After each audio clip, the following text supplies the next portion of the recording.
Hi, it's Tim from Oracle Base.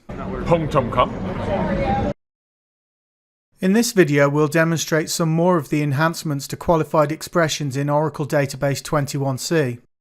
This time we'll look at populating associative arrays, also known as index by tables, using qualified expressions in 21c. If you've not seen it already, watch part 1 before watching this. We'll use this num2word function to create some test data. It accepts a number as an input parameter and returns the word equivalent of that number as a string. We use a query to create a test table called T1. We use level plus 10 to give us ID values from 11 to 15. We populate the description column with the word equivalent of the ID value. We populate the created date column with today's date. We query the table to show the test data. Notice the ID column contains values 11 to 15, not 1 to 5. We can populate an associative array using a query. You will often see this done using a bulk collect. We create a table type matching the row type of our test table, indexed by PLS integer. Then we create a variable of that type.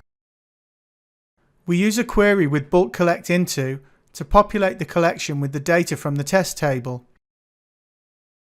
We loop through the collection and display the index and values. The important thing to notice is the array index doesn't match the ID column value. That's not the end of the world, but it would be really nice if it did. When we use bulk collect into, the index is always a sequence from 1 to n.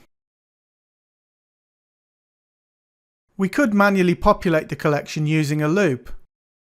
We loop through the rows of our query. For each row we use the ID value as our array index and set the value to the whole row type.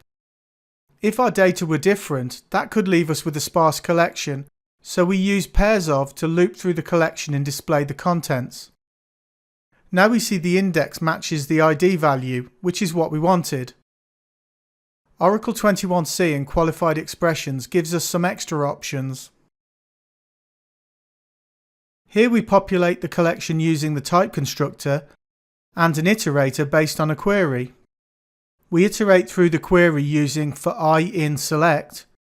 We use the index iterator, so the left-hand expression, the ID column, is the array index, and the right-hand expression, the whole row, is the value. We loop through the resulting collection to display the contents, and we see the collection is populated with the index matching the ID value. This example does a similar thing but uses an explicit cursor.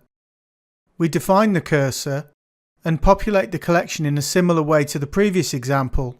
This time we use for I in cursor. We use the same index iterator definition and we get the result we expected. The index matches the ID value. In this example we use a RefCursor.